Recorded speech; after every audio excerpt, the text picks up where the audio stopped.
Welcome back to the deep dive. We're here to basically take complicated stuff, break it down, and give you the shortcut to getting it. Today, we're tackling something that's, well, it's packed with emotion, cutting-edge science, and often, let's be honest, a pretty daunting price tag. In vitro fertilization, or IVF, if you or maybe someone you know has ever looked into fertility treatments, that initial cost, it can feel huge, Mhm. overwhelming even, and you naturally start wondering, okay, where does all that cash actually go? So our mission today is to get past that sticker shock. We want to really understand the infrastructure, the expertise, the technology, everything that adds up to that final bill. We're diving deep into how the IVF industry is structured financially. Okay, let's unpack this. Yeah, and I think we really have to start by sort of reframing it. When someone sees a cost, maybe five figures, your brain immediately thinks that's the price for a baby, or like Yeah. that's what it costs to make an embryo. But you're not really paying for the outcome, if that makes sense. You're paying for access to this incredibly complex system. It's medical, it's laboratory work, it's regulatory stuff, It's a whole not ecosystems. just one thing. Not at all. IVF is never just Mhm. one single procedure. It's a sequence. Think dozens of really critical little steps all linked together. And they absolutely have to work perfectly with zero room for error. We're talking about the initial consults, the evaluations, then that whole hormonal stimulation phase, that takes weeks. Then there's the egg retrieval, which needs a controlled operating room setting. And then, all the intensive work inside the embryology lab, the storage, sometimes long-term, and all the clinical support afterwards. Just managing all those pieces, keeping them synchronized, that complexity alone is a huge part of the cost. That makes sense. And that level of complexity, it implies you need a pretty complex team behind it all, right? Mhm. So the first big chunk of the cost, maybe before we even talk about machines and labs, is the people, the expertise. You're investing in specialized human skill. That's exactly the starting point. This isn't, general medicine. A fertility specialist, that's a reproductive endocrinologist, is a doctor who's already done at least 10 years of standard medical school and residency. Ooh. And then they do another 2, maybe 3 years, just focusing on a fellowship in reproductive endocrinology and infertility. They're deep experts in hormones, surgical techniques, managing these high-risk drug protocols. Wow, okay. That's a serious amount of training. And that kind of specialization, obviously, it doesn't come cheap. But how does that translate into the day-to-day cost? What are you actually paying for? It really comes down to personalization. The IVF treatment plan. It's incredibly customized, almost infinitely so, for each person. Your regular doctor, or even a standard OBGYN, they just don't have the specific training to make the kind of critical decisions you need, sometimes on a daily basis, during a stimulation cycle. The specialist has to spend serious time looking at daily blood work, checking hormone levels like estradiol, progesterone, LH, and then comparing those results with multiple ultrasound scans. So constant monitoring and adjusting? Exactly. Those key decisions like, okay, do we increase the dose now? Do we hold steady? When exactly do we trigger the final egg maturation?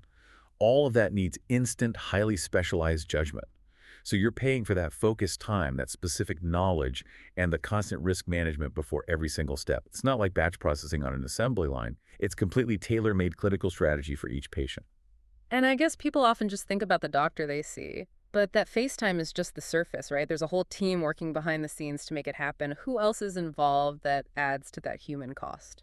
Oh, absolutely. The IVF team is like a whole orchestra of specialists. You've got highly trained fertility nurses, sometimes midwives too.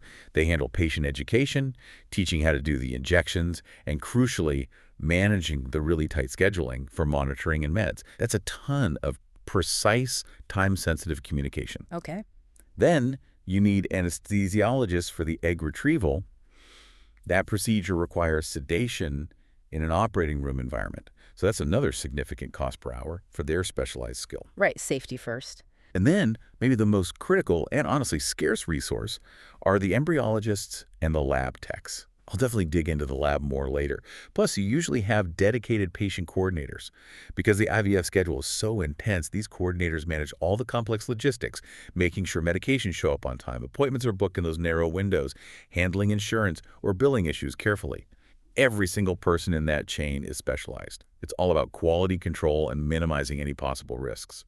So when you look at that expertise slice of the pie, it's the depth of training, the sheer number of skilled people involved, and that constant need for personalized, critical decision-making time. It's really an investment against human error. Precisely. Now, while that human expertise is the foundation, If you actually look at an itemized bill, patients are often really surprised, maybe even shocked, by the single biggest and most variable cost component, the medication. Yeah, I saw that in the sources. Medications can be a huge percentage, but, if I'm listening, I might think, well, I take pills sometimes. They aren't that expensive. How can these hormone injections end up being, what, 30 to 50% of the entire cost? That seems wild. It is a staggering percentage, 30 to 50%, Mm-hmm. especially compared to other medical treatments. And the reason these drugs are so expensive boils down to two main things: how complex they are to make and the sheer volume needed, which is different for everyone. Okay, break that down. Manufacturing first. Right, so these aren't simple chemicals you just mix together. We're mostly talking about synthesized proteins, specifically things like recombinant follicle stimulating hormone, FSH, and luteinizing hormone, LH analogs. They're made using really advanced biotechnology, often involving cell cultures or genetic engineering. The goal is to produce hormones that are almost exactly like the ones your body makes naturally. So the process itself is complex and costly. Needs special sterile labs, constant quality checks. That drives up the price before it even gets to the patient. Absolutely. Think of it less like making simple pills and more like manufacturing incredibly precise biological tools. The quality control standards have to be incredibly strict. Plus, in many places, these biotech drugs are protected by patents. That means less competition, which tends to keep the prices very high, reflecting the huge R&D investment the pharma companies put in initially. Okay, that makes sense for the base price. But you also mentioned volume and that it's individualized. Can you give an example of how someone's specific situation could make the medication cost swing so much? Oh, the difference can be huge. So every patient starts with tests that give us an idea of their ovarian reserve. Things like AMH levels, antral follicle count, AFC. These basically tell us how many eggs they might have available. Yeah. And those markers help determine the starting dose of the stimulation drugs. So maybe a younger patient with a really good ovarian reserve might only need, say, 150 international units IU of FSH each day. Okay. For them, the medication part of the cycle might cost, let's say, hypothetically, $6,000. Right. But take another patient, maybe someone with diminished ovarian reserve, which is more common as women get older, or due to certain conditions. They might need a much higher dose, maybe 300 IU, 450 IU, sometimes even more, every single day for maybe 10 to 14 days. Wow, so double or triple the amount. Exactly. You're effectively doubling or tripling the amount of the most expensive drugs needed. So that higher dose directly pushes their final medication bill way up. It could easily be $12,000 or even more for the exact same medical procedure, just because they need more medication volume based on their biology. That's a really crucial point for listeners. You can't just look up an average medication cost and expect it to apply to you. Your own body's situation is the key factor. Precisely. And it's not just those daily stimulation shots. There are other essential meds that add to the cost, too. Yeah, the trigger shot, that's usually a big dose of HCG or maybe a GnRH agonist. It's absolutely critical for timing the final maturation of the eggs just right before retrieval. If that timing is off even by a few hours, the whole cycle could be wasted. Okay. And then, after the retrieval, you need intensive hormone support, usually progesterone and maybe estradiol. This is often given for weeks, sometimes months, to prepare and support the uterine lining for the embryo to implant. All of these add up to that final, often very high pharmaceutical bill. Okay, so we've covered the expert team, the pricey medications, but now we get to what feels like the real engine room of the whole process, the embryology lab. You called it the nerve center. If the doctor's the general, the embryologist is like the crucial specialist on the front line. Here's where it gets really interesting. That's a great way to put it. The lab is absolutely the highest stakes environment in the whole thing. It's this dedicated, super controlled space where the eggs, the sperm, and the developing embryos are handled, cultured, basically cared for. Think about the functions: preparing the eggs and sperm, doing the fertilization, whether that's standard IVF mixing or ICSI injection, then growing the embryos for 5 or 6 days, checking their quality, and then the really delicate steps of freezing them, storing them, and eventually sawing them. It all demands incredible precision. I can only imagine the cost just to run that kind of lab must be astronomical. What kind of special infrastructure are we talking about? Stuff that goes way beyond, say, a normal hospital operating room? Oh, the operating costs are immense because the goal is to mimic the conditions inside the human body as closely as possible, while also being completely sterile and incredibly stable. For starters, labs need HEPA-filtered clean rooms. That means the air is constantly being filtered and circulated maybe 20 or 30 times an hour to get rid of tiny particles and volatile organic compound stuff in the air that could actually harm the embryos. Wow, okay. Clean air is critical. Super critical. And these rooms usually operate under positive pressure, so the air pressure inside is slightly higher than outside. That way, if there's any tiny leak, air pushes out, stopping contaminants from getting in, just installing and then constantly certifying these super sensitive air quality systems, including regular testing and validation. That's a massive ongoing cost. So you're paying for perfect air, perfect temperature control. What about the actual equipment inside? Yeah, the equipment is very high-tech, very specialized, and needs constant calibration. You rely on things like state-of-the-art CO2 incubators. These maintain the perfect mix of gases and temperature trying to replicate the uterus. Then you have micromanipulators. Micromanipulators, what are those exactly and why are they so expensive? Okay, so a micromanipulator is basically this complex robotic arm system attached to a very high-powered microscope. It lets the embryologist do incredibly precise work at a microscopic level, like ICSI intracytoplasmic sperm injection, where they have to pick up a single sperm with a tiny glass needle and inject it directly into a single egg. These are amazing pieces of precision engineering, often costing tens of thousands of dollars each, and the skill to use them properly is huge. So you need the machine and the skilled operator. Exactly. And you need incredibly high-resolution microscopes, too, Yeah. much more powerful and expensive than standard ones, just to be able to see what you're doing clearly. On top of that, think about safety. The biological material, the eggs, the embryos, they're irreplaceable for that patient. Their entire chance might be right there. Yeah. So safety measures are absolutely non-negotiable, and they cost a lot. A good lab has to have robust, redundant backup power systems like industrial-grade generators and emergency controls. If the main power goes out, those incubators and the liquid nitrogen tanks for storage must stay running and monitored. 247.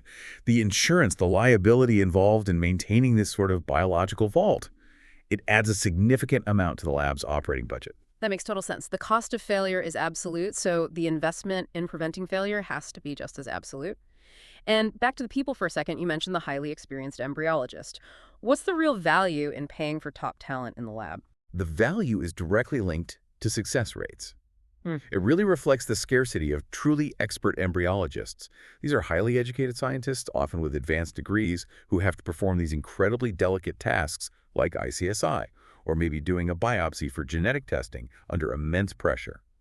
If an embryologist is less skilled, they could accidentally damage eggs or embryos during handling, or they might struggle to accurately grade the quality of the embryos, which is crucial for deciding which one to transfer. Right. There's clear data showing that clinics investing heavily in hiring and keeping top-tier embryologists, even though they cost more in salary consistently, have better results. Higher embryo survival rates after freezing and thawing, better overall utilization of the embryos created, and ultimately higher live birth rates. So when you pay for the lab component, a big part of that is paying for the hands-on skill that maximizes your chances of getting a healthy, viable embryo from the process. Okay, so we have the core elements. The expert team, the expensive drugs, and this incredibly specialized, high-cost lab environment. But modern IVF isn't static, right? It's always evolving. Which brings us to this tricky area of cost. All the advanced technologies and the so-called add-ons. The sources we looked at were pretty clear that not all of these extras are needed for everyone, but they definitely show up on the bill. Yes, and this is where patients really need to be informed and ask good questions. The core IVF process is the foundation, right? But all these advancements offer a whole range of extra procedures that might help outcomes for certain groups of patients. But the costs can stack up very quickly. Okay. Let's start with probably one of the most common and often valuable additions, PGTA. That's pre-implantation genetic testing for aneuploidy. Aneuploidy just means the embryo has the wrong number of chromosomes.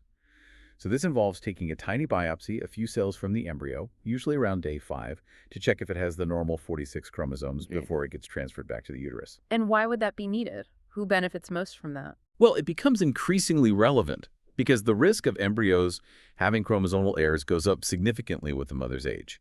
So for a patient who's, say, over 38, or maybe someone who's had recurrent miscarriages, PGTA can shift from being just an add-on to something almost essential.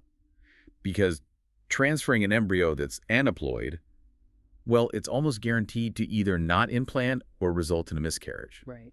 However, for a younger patient, maybe someone with really good quality embryos to begin with, the actual clinical benefit might be smaller, maybe even marginal, and the cost, which can be thousands of dollars per cycle, might not be necessary for them. We also hear about things aimed at improving how the embryos are grown, like time-lapse incubation. Right, time-lapse. So this uses special incubators that have cameras built right inside. Mm. The big advantage is that the embryologist can watch the embryos develop, continuously see exactly when cells divide, the patterns, without ever having to take them out of that stable, controlled incubator environment to look under a microscope. Less disturbance is better, presumably. It's exactly less handling, less stress on the embryos. And it gives the embryologists more data points to help select the best embryo for transfer. But again, the technology itself is expensive, and you need the infrastructure to store and analyze all that video data. What about other common ones like assisted hatching or embryo glue? Yeah, assisted hatching uses a very precise laser to make a tiny opening in the embryo's outer shell, the zona pellucida. The theory is it might help the embryo hatch out and implant more easily. And embryo glue, well, that's basically a special type of culture medium that the embryo is placed in just before transfer. It contains a substance called hyaluronan, which is thought to maybe help the embryo stick to the uterine lining better. But the source had mentioned that for some of these, especially things like embryo glue, while they might be profitable for clinics, the actual evidence for widespread benefit in, say, the average patient is maybe not that strong. How do patients deal with the pressure to add everything on? That's the really tough question. Because IVF is so expensive and emotionally charged, patients can feel desperate, They want to try absolutely anything that might offer even a tiny perceived edge.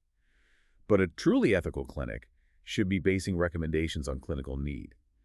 If they suggest doing specialized tests like ERA, EMA, or ALICE, those look at the endometrium's receptivity or the microbiome in the uterus. They need to explain why for your specific case. Maybe because of past transfer failures or implantation issues. Not just as a standard add-on for everyone. Exactly. Same if they suggest testing for sperm DNA fragmentation. It should be because the standard sperm analysis showed something that warrants looking deeper into sperm quality. The bottom line really is that every single one of these advanced procedures or add-ons means an extra charge. It's for more specialized lab time, using sophisticated equipment, needing highly trained staff. If the clinical benefit for your unique situation isn't clear and well explained, then you're probably just adding unnecessary cost. And once all these procedures might be done, or even just the core cycle, we get into another cost area, one that's ongoing. The biological vault you mentioned, cryopreservation and storage. This isn't just a one-off fee, is it? No, definitely not. The cost of freezing embryos or cryopreservation has multiple parts. First, there's the actual procedure, which nowadays is usually vitrification. That's an ultra-fast freezing method designed to turn the water inside the cells into a glass-like state, preventing damaging ice crystals. It requires expensive solutions called media and very skilled embryologist time. Okay, so the freezing itself has a cost. Yes, and then comes the recurring cost, storage. You're literally paying rent for space in these huge liquid nitrogen tanks. They have to be constantly monitored and refilled with liquid nitrogen to keep the temperature down near minus 196 degrees Celsius. Minus 196. Wow. Yeah, incredibly cool. So you're paying for the tank maintenance, the nitrogen, the security systems, the computerized tracking to make sure everything is perfectly logged, the physical checks, and the insurance liability for storing potentially hundreds or thousands of irreplaceable biological samples for many patients. And this is usually billed how often? Oh, yeah. Annually? Typically, yeah, it's an annual or maybe semi-annual fee. And it can vary depending on the clinic, the country, maybe even how many embryos you have stored. Patients often don't factor in the potentially long-term nature of this cost, especially if they're lucky enough to have many embryos frozen. Plus, you have to remember to budget for the future cost of thawing. Successfully thawing those vitrified embryos for a later frozen embryo transfer, or FET cycle, is another delicate procedure that requires skilled lab time and has its own associated fee. Okay, so we've painted this picture of intense specialization, high-tech gear, constant vigilance in the lab. But holding it all together are these sort of systemic costs, right? The cost of just operating within a really heavily regulated medical field. So part of that bill is essentially paying for safety and ethics compliance. That's a really important point, and one that often gets overlooked. Unlike, say, buying a consumer product, fertility medicine operates under incredibly strict rules and standards. Sometimes these are government mandates, sometimes set by professional medical bodies. And complying with all that regulation, it's expensive and it's ongoing. It involves things like legal fees to make sure they're following complex ethical guidelines, especially around handling embryos, what happens to them long term. Then there are audit processes, making sure staff have the right licenses, maintaining really robust chain of custody records for every single sperm, egg, and embryo. So it stands to reason if a country has stricter regulations, more safety checks, the cost is likely to be higher there. Generally, yes, that's often the correlation you see. Stricter standards mean more detailed tracking, more expensive certification for equipment, more staff time spent just on paperwork and quality audits.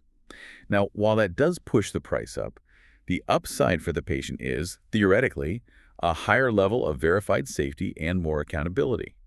You're paying for a system designed to minimize the chances of terrible errors, like contamination or, heaven forbid, mix-ups. Okay, now let's connect that systemic layer to the huge differences in pricing we see globally. The cost for what seems like a standard IVF cycle can vary wildly from one country to another. Why is that? Yeah, the price differences are massive, and it mainly comes down to three big things: the local economy and cost of living, the laws around pharmaceutical pricing in that country, and probably the biggest factor, how the government approaches funding healthcare, especially fertility treatments. Can you give some examples? Sure. Let's take the U.S. The source material suggests costs often running from, what, $12,000 up to maybe $22,000, and that's before you even add the medication costs we talked about. Right. That really high price tag is largely because there's no national requirement for insurance to cover IVF in most states. So when it's treated more like an elective private pay service, clinics aren't bound by the kind of negotiated rates you see in systems with more subsidies. Plus, you factor in things like high malpractice insurance costs in the U.S. and just the generally high cost of healthcare labor, and it all inflates the price.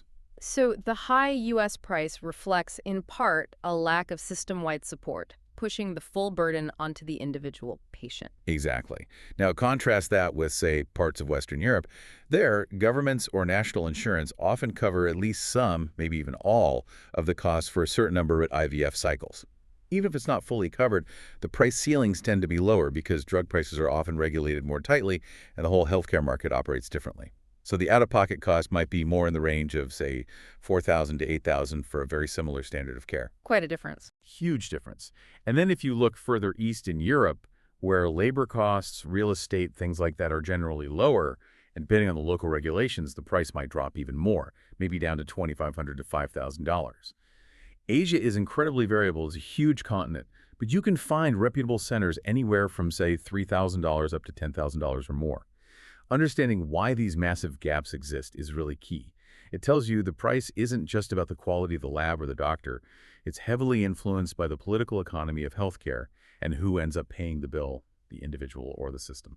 Okay, so with all this complexity in mind, the science, the costs, the global variations, let's bring it back to the patient's practical reality.